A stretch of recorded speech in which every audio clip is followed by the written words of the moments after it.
नमस्कार। आज हम भारत के कुछ जो टॉप के रक्षा हथियार हैं उन पे गहरी नजर डाल रहे हैं। हाँ, हमारे पास जो जानकारी है वो भारत के पारंपरिक और देखिए आधुनिक शस्त्र भंडार का एक पूरा खाका देती है। बिल्कुल। और मकसद ये है कि भारत की मुख्य रक्षा क्षमताएं और जो तकनीकी तरक्की हुई है उसको समझें, खासकर इसके कुछ सबसे जरूरी हथियारों के जरिए। हाँ, देखते हैं कि कैसे ये हथियार हमारी नेवी, एयरफोर्स और आर्मी मतलब जल, थल, वायुसेना सबको ताकत देते हैं। हाँ, तो चलिए भारत की रक्षा तैयारियों की इस परत को खोलते हैं। बिल्कुल। शुरुआत करते हैं समुद्री ताकत से। आईएनएस अरिहंत ये भारत की पहली स्वदेशी परमाणु संचालित बैलिस्टिक मिसाइल पनडुब्बी है, SSBN जिसे कहते हैं। ये रणनीतिक रूप से आप कह सकते हैं बहुत ज्यादा अहम है। अच्छा। इसकी असली ताकत सिर्फ मिसाइल ले जाना नहीं है, बल्कि ये भारत को सेकेंड स्ट्राइक कैपेबिलिटी मतलब दूसरे हमले की गारंटी देती है। ओह अच्छा। हाँ, जो परमाणु टकराव की हालत में दुश्मन की पूरी सोच बदल सकता है। तो ये सिर्फ पनडुब्बी नहीं, एक तरह की स्ट्रेटेजिक बीमा पॉलिसी है। तो मतलब निवारण के लिए, डिटरेंस के लिए ये सबसे ज्यादा महत्वपूर्ण है। बिल्कुल। और फिर आईएनएस विक्रमादित्य जैसे एयरक्राफ्ट कैरियर भी हैं। सुना है 30 से ज्यादा विमान ले जा सकते हैं MiG-29 के समेत। हाँ बिल्कुल। विक्रमादित्य हिंद महासागर में भारत की मौजूदगी और ताकत दिखाने की क्षमता यानी पावर प्रोजेक्शन उसको दर्शाता है, जबकि अरिहंत परमाणु निवारण की रीढ़ है। समझ गया। और इसी कड़ी में देखिए INS कोलकाता जैसे स्टेल्थ गाइडेड मिसाइल डिस्ट्रॉयर भी हैं। हाँ, स्टेल्थ तकनीक वाले। हाँ, ये ब्रह्मोस और लंबी दूरी की सरफेस टू एयर मिसाइलों से लैस है, और इनकी जो स्टेल्थ खूबी है वो इन्हें दुश्मन के रडार से बचाती है। तो ये तीनों मिलकर मतलब अरिहंत, विक्रमादित्य, कोलकाता ये समुद्री रणनीति के अहम पहलू बन जाते हैं। निवारण, शक्ति प्रदर्शन और बचाव। ये एक दिलचस्प बैलेंस है। अच्छा, अब अगर हवा की बात करें तो तेजस का जिक्र जरूर आता है। जी। भारत का अपना लाइट कॉम्बैट एयरक्राफ्ट LCA जी। स्वदेशी होना तो खैर बड़ी बात है ही, हाँ, बहुत बड़ी बात है।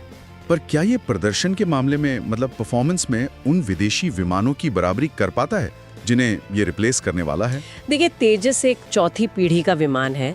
इसमें आधुनिक एवियोनिक्स हैं, हथियार प्रणालियां हैं।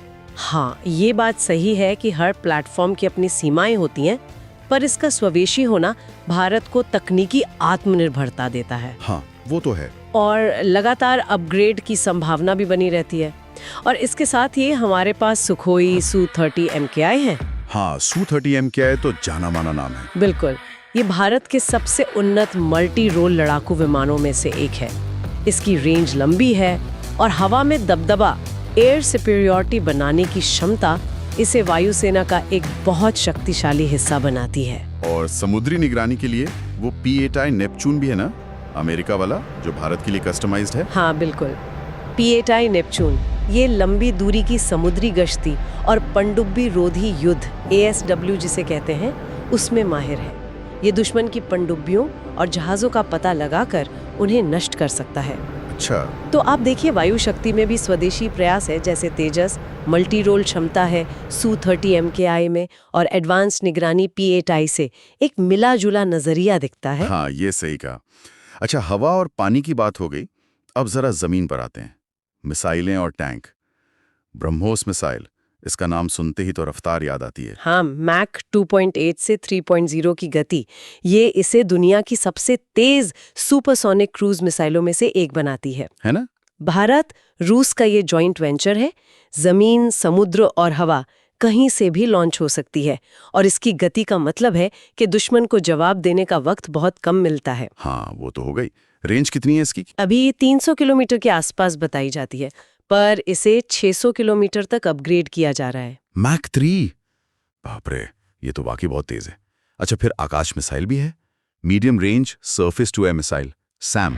हाँ, आकाश ये DRDO ने विकसित की है, और ये हवाई हमलों से हमारे जो जरूरी ठिकाने हैं उनकी रक्षा करती है। इसकी खासियत है कि ये एक साथ कई लक्ष्यों को निशाना बना सकती है। ये हमारे एयर डिफेंस शील्ड का एक अहम हिस्सा है। इसके अलावा निर्भय मिसाइल है, ये लंबी दूरी की सबसोनिक क्रूज मिसाइल है। अच्छा, सबसोनिक, तो ये ब्रह्मोस से अलग कैसे हुई? हाँ देखिए, ब्रह्मोस अपनी रफ्तार से दुश्मन को चौंकाती है। निर्भय सबसोनिक है, मतलब ध्वनि की गति से कम, पर ये लंबी दूरी तय करती है, लगभग 1000 किलोमीटर, और कम ऊंचाई पर उड़कर रडार से बच सकती है। ओहो। और ये परमाणु हथियार ले जाने में भी सक्षम है। तो ये एक ज्यादा रणनीतिक हथियार बन जाती है। दोनों की अपनी अपनी भूमिका है, कह सकते हैं। समझ गया, बिल्कुल अलग अलग जरूरतें पूरी करती हैं। और जमीनी ताकत में टैंक T-90 भीष्म, इसका जिक्र भी जरूरी है। लेकिन एक सवाल मन में आता है, क्या आजकल के जमाने में जब ड्रोन और मिसाइल युद्ध इतने बढ़ गए हैं, टैंक उतने जरूरी रह गए हैं? ये बहुत अच्छा सवाल है। T-90 भीष्म हमारा मेन बैटल टैंक है, MBT। रूस में डिजाइन हुआ, पर भारत में भी बनता है लाइसेंस के तहत। इसमें 125 mm की गन है, एडवांस्ड रिएक्टिव कवच है, रात में लड़ने की क्षमता है। देखिए, युद्ध का तरीका बेशक बदल रहा है। ड्रोन आ गए हैं, एंटी टैंक मिसाइलें ज्यादा प्रभावी हो गई हैं, लेकिन जमीनी कब्जे के लिए और आमने सामने की सीधी लड़ाई में टैंकों की भूमिका अभी भी है, खासकर जब वो T-90 जैसे आधुनिक हो, जो काफी हद तक अपना बचाव कर सकते हैं। ठीक है। तो इन सब हथियारों को देखते हुए एक बात तो साफ लग रही है कि भारत स्वदेशी तकनीक पर, मतलब इंडिजिनस टेक्नोलॉजी पर बहुत जोर दे रहा है। DRDO, HAL जैसे संगठन काफी काम कर रहे हैं। बिल्कुल, आत्मनिर्भरता और स्वदेशी विकास, ये भारत की रक्षा आधुनिकीकरण का एक सेंट्रल थीम है। हालांकि ये भी सच है कि जरूरत के हिसाब से विदेशी तकनीक का रणनीतिक अधिग्रहण भी जारी है। एक संतुलन बनाने की कोशिश है। हाँ, तो कुल मिलाकर हमने देखा कि भारत का जो रक्षा भंडार है वो काफी विविध है, तकनीकी रूप से भी काफी उन्नत है। इसमें निवारण मतलब डिटरेंस और सीधी कार्रवाई ऑपरेशनल कैपेबिलिटी दोनों पर ध्यान दिया गया है, और स्वदेशी और विदेशी तकनीक का एक मिक्स दिखता है। हाँ, बिल्कुल। और यहाँ एक सोचने वाली बात ये उभरती है कि भविष्य में ये जो स्वदेशी तकनीक पर बढ़ता जोर है और साथ ही ज़रूरी अंतर्राष्ट्रीय सहयोग, इन दोनों के बीच का संतुलन भारत की रक्षा रणनीति और इस पूरे क्षेत्र में उसके प्रभाव को आगे कैसे आकार देगा, ये देखना वाकई दिलचस्प होगा। हाँ, ये सवाल भविष्य के लिए जरूर सोचने वाला है।